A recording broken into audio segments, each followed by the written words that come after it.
ചോറിത്രയുള്ളൂ. തികഞ്ഞില്ലേ? ആ സമയത്ത് അവരടുത്ത് വന്നു കയറിയെന്നൊരു വിചാരമില്ല. നമുക്കില്ലെങ്കിൽ സാരിയില്ല. ഏട്ടൻ വരുമ്പോ ഊണ് കൊടുക്കണ്ടേ? സാരമില്ല, നമുക്ക് ഇത്തിരി അരി ഇടാം. കൊണ്ടുവയ്ക്കോ.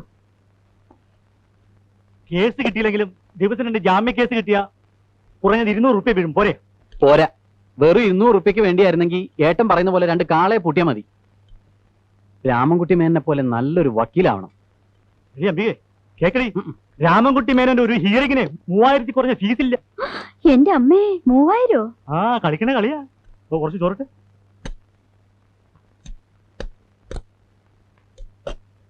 ഞാൻ എണീക്കണു, എന്റെ കൈ ഉണങ്ങി. എണീറ്റു. ഉണ്ണുമ്പോ എനിക്ക് സാവധാനം ഇരുന്ന് ഉണ്ണണം. എനിക്ക് ഇവിടെ വന്ന വിശപ്പ് കൂടുതലാ. അതിപ്പോ എവിടെ ചെന്നാലും കുറവൊന്നുമില്ല.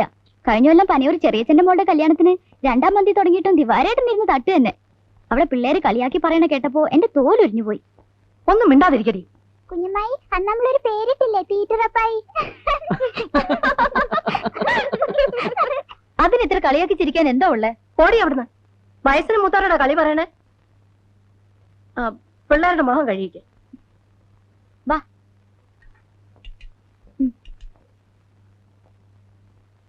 മതി തിന്നത്. ഏയ്, അവളൊരു പൊട്ടത്തരം പറഞ്ഞതാടി. അതിന് നീ ദേഷ്യപ്പെടുവൊന്നും വേണ്ട. ഊണ് കഴിക്കുന്നത് അവരവരുടെ തൃപ്തിക്ക് കഴിക്കണം. ദിവാകരന് ഇഷ്ടം പോലെ കഴിക്കും. എന്നാ പിന്നെ ഞാനും ഒന്ന് കൈ കഴുകിയിട്ട് വരാം. മാലോ, ആ ദിവാകരൻ എപ്പോഴെത്തി? കുറച്ചു നേരമായി. ഇരിക്കു ദിവാകര. ഊണ് കഴിച്ചോണ്ടിരിക്കുമ്പോ രാജാവ് വന്നാലും എഴുന്നേൽക്കണ്ടെന്നാ എന്തേ കുഞ്ഞമ്മാമേ? രാജാവ് വന്നാലും ഞാൻ എണീക്കില്ല. ഏട്ടൻ വന്നാ ഞാൻ എണീറ്റ് പോകും. ഇനി ഇരിക്കാലോ. 2 ദിവസം കൂടെ ഒക്കെ തീർത്തോളാം. എന്നിട്ട് ഉപ്പില്ല മുളകില്ലാന്ന് പരാതി. ഞങ്ങളാരും പുറത്ത് വിൽക്കുകയൊന്നുമല്ല, കുടുംബത്തെ ആവശ്യങ്ങൾക്ക് തന്നെ എടുക്കണേ. ഏട്ടനിരിക്കൂ. ആ, നമുക്ക് ഒരുമിച്ചിരിക്കാം. കുഞ്ഞമ്മാമ ഇരുന്നോട്ടെ. ആ എന്നാ കുഞ്ഞമ്മാമ ഇരുന്നോളൂ. കുഞ്ഞമ്മാമക്കല്ലേ വിശപ്പും ദാഹമൊക്കെ.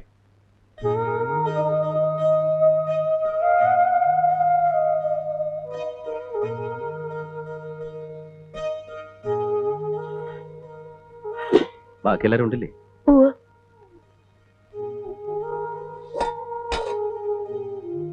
ഇനി പരിയിടാനൊന്നും നിൽക്കണ്ട.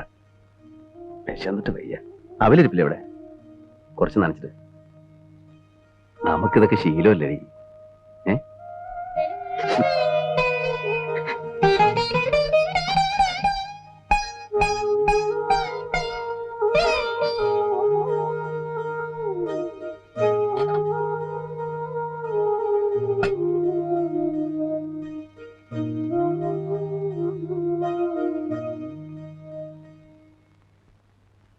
വല്യമാമയെ കണ്ടില്ലെന്നും പറഞ്ഞ് 2 ആൾക്കും വലിയ വിഷമം.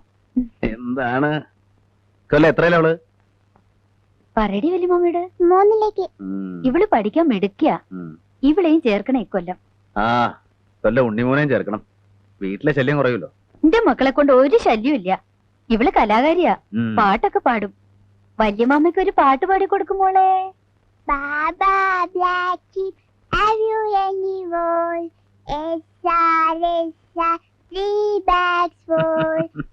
രണ്ടിനും എന്നെയും ദിവാകരേട്ടനെക്കാളും ഇഷ്ടം വല്യമാമയാ. ഞാൻ പറഞ്ഞു 2 കൊല്ലം കൂടി കഴിഞ്ഞാ ഇവിടെ നിന്നോളെ. നിന്നോട്ടെ.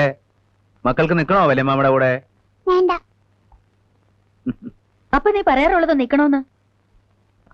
എന്താ എടുത്തി പാത്രത്തിൽ മൂടിക്കൊണ്ടുവരണത്? ഇത്തിരി അവല് നനച്ചതാ. ആ കുട്ടികൾക്ക് കൊടുക്കണേ. വല്യമായ അവല് തരും. കുട്ടികൾക്ക് താഴെ കൊടുക്കാം. അങ്ങോട്ട് വന്നോട്ടെ.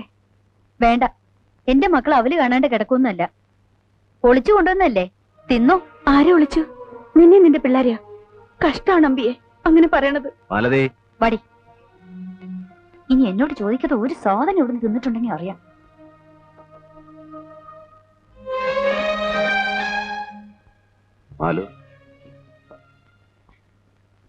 ആരല്ലടി അവളൊരു പൊട്ടിക്കാളിയെന്നറിയില്ലേ നിനക്ക്?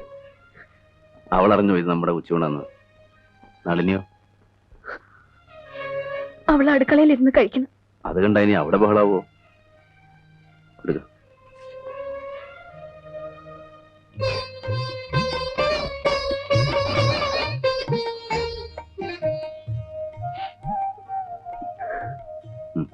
കഴിക്കടി.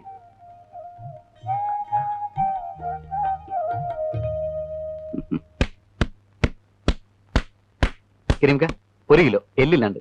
ആരാ ബിരുന്നേര്? അമ്പികടത്തിയും ഭർത്താവ് വന്നിട്ടുണ്ട്. അതോ എന്ന് വന്ന്? 3-4 ദിവസമായി. കരീമേ കുറിച്ചു വെച്ചോ, ഈ മാസത്തെ പലിശ കാശ് കുറയ്ക്കാം. ഓ അപ്പൊ കാണാം. ശരി. എന്റെയും ഇങ്ങടെ ഏട്ടന്റെ ഒക്കെ കായ് കൊണ്ട് തിന്നണ ഹമുക്കാണ്. കയ്യില് വരണ കാശൊക്കെ എങ്ങടാ പോണേന്നൊരു പിടിയില്ല. പുറമെ നിക്കണവർക്ക് ഇന്ത്യയിൽ പൂത്ത പണണ്ടെന്നാ ധാരണ. വലിയ മാളിയം വീടൊക്കെ അല്ലേ കാണണേ. നല്ല കാലത്ത് കാരണവന്മാരുണ്ടാക്കിയിട്ട് അതുകൊണ്ട് എത്ര പേർക്ക് വേണേലും താമസിക്കാം. അതെന്നെ മഹാഭാഗ്യം. ആ എടത്തി, ആ കുട്ടികളെ ടോയ്ലറ്റിൽ മൂത്രം ഒഴിപ്പിക്കുകയും കക്കുസക്കരിത്തൊക്കെ ചെയ്യണേ. അല്ലാതെ പിന്നെ എന്റെ പുസ്തകമൊക്കെ എടുത്ത് ചീത്തയാക്കാതെ നോക്കണം. ഭയങ്കര വിലയാ ഓരോന്നിനും. നീ ഉരുകണ്ട, നിന്റെ മക്കൾ അതൊന്നും തൊട്ട് നോക്കും കൂടി ഇല്ല. അതുകൊണ്ട് നീ പേടിക്കണ്ട. അവറ്റങ്ങളുടെ അച്ഛനായിട്ടില്ല പറ്റുമോ? പുസ്തകം കണ്ടാൽ അയ്യേ ഏതാണ്ട് വൃത്തിയായിട്ട് സാധനം കാണുന്ന പോലെയാ.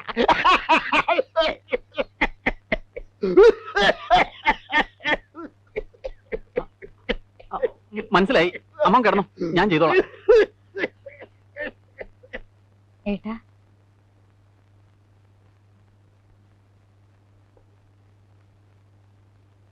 ഞങ്ങള് വന്നിട്ട് ആഴ്ച 1 കഴിഞ്ഞു. ഏട്ടനൊന്നും പറഞ്ഞില്ല. ഞാൻ എന്താ പറയണ്ടേ? 3 ഏക്കർ ഭൂമിയും 24 പറക്കും നിലവിലെ ആകെയുള്ള മുതല്. അതിൽ നിന്റെ ഭാഗം തരണോണ്ട് എനിക്ക് യാതൊരു വിരോധവും ഇല്ല. വിറ്റാൽ ഈ മലമൂട്ടിൽ നല്ല വില കിട്ടില്ല. എന്നാ നിങ്ങൾ വന്ന് പണിയെടുക്കൂ, അതും ഉണ്ടാവാൻ പോണില്ല. എടുക്കുവായിരുന്നെങ്കിൽ ഇവന്റെ ഭാഗത്തിൽ കിട്ടിയ ഭൂമി പെട്ടാപ്പെട്ടവലേക്ക് വിട്ടുകളയോ? ഞങ്ങളുടെ ബുദ്ധിമുട്ട് കൊണ്ട് പറഞ്ഞു പോയതാണ്. ബുദ്ധിമുട്ട് ഇവിടെ ഇല്ലേ ദേവാകര? നിന്റെ ഭാരം എന്താന്നാ കരുതിയ നീ? ഇത്രയും വലിയ കുടുംബം നോക്കണം. കൊല്ലം നിങ്ങൾക്ക് ചെലവുള്ള നെല്ലും അരിയും നാളികേരവും തരണില്ലേ?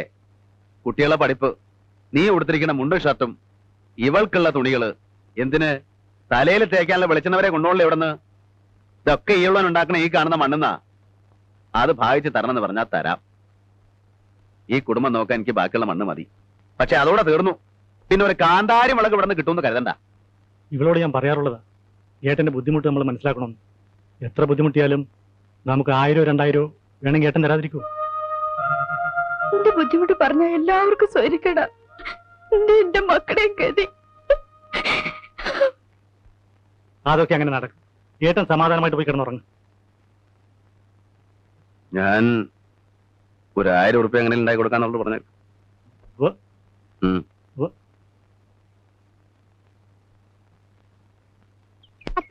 താന വരുങ്കോ തക്കരെ നിൽക്കുന്ന കണ്ണശി പശുവിന്റെ കയ്യോ കാലോ രണ്ടാലൊന്ന് തട്ടി മുട്ടി മൽത്തിക്കട.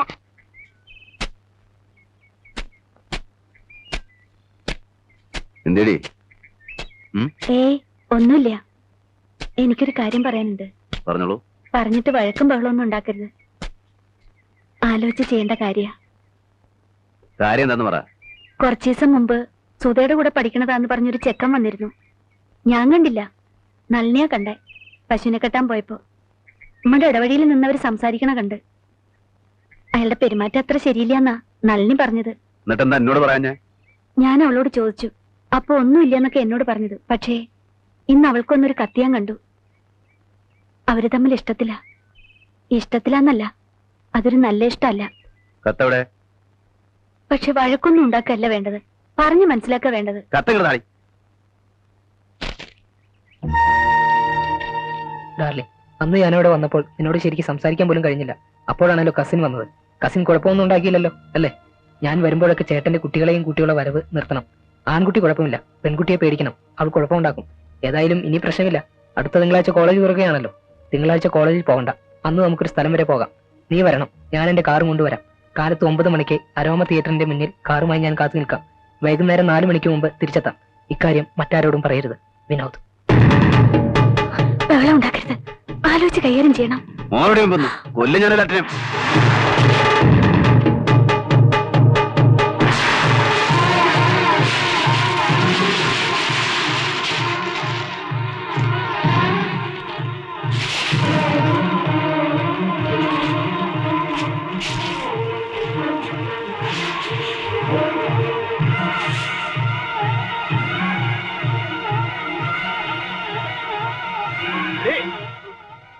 കുടുംബം മുടിക്കൂടി. ഇതിനാണോടി നിന്നെ കൊടലായിട്ട്? കൂട്ടുപോലടി. ഇതിനാണോ നിന്നെ കൊടലായിട്ട്? കഷ്ടപ്പെട്ട് വളർത്തണം ഇതിനാണോ?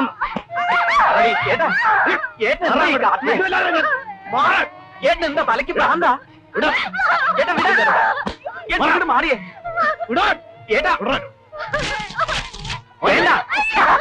എന്താ ഇത്?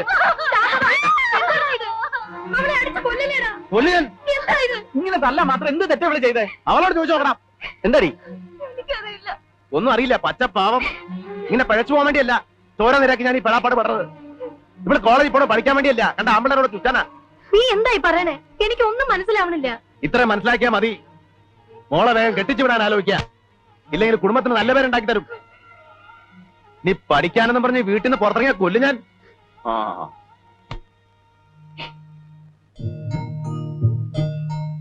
എന്റെ മോൾ അച്ഛൻ പറയണ പോലെ കേട്ട് നടക്കണം കേട്ടോ. അച്ഛൻ തല്ലിയത് മോളോടുള്ള ദേഷ്യം കൊണ്ടൊന്നുമല്ല. അച്ഛനോട് മോക്ക് ഇഷ്ടണ്ടോ?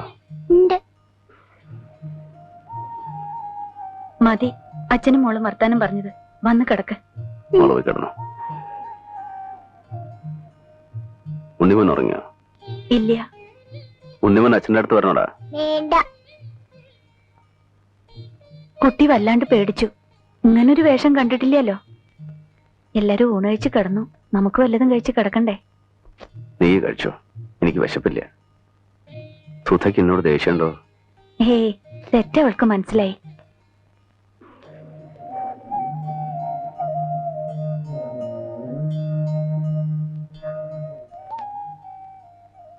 എന്റെ തോളത്തിട്ട് വളർത്തിയ കുട്ടിയാ. വളർന്ന് വലിയ പെണ്ണായതൊന്നും ഞാൻ അറിഞ്ഞില്ല. ഇപ്പോഴും കുട്ടിയാന്നാ എന്റെ വിചാരം.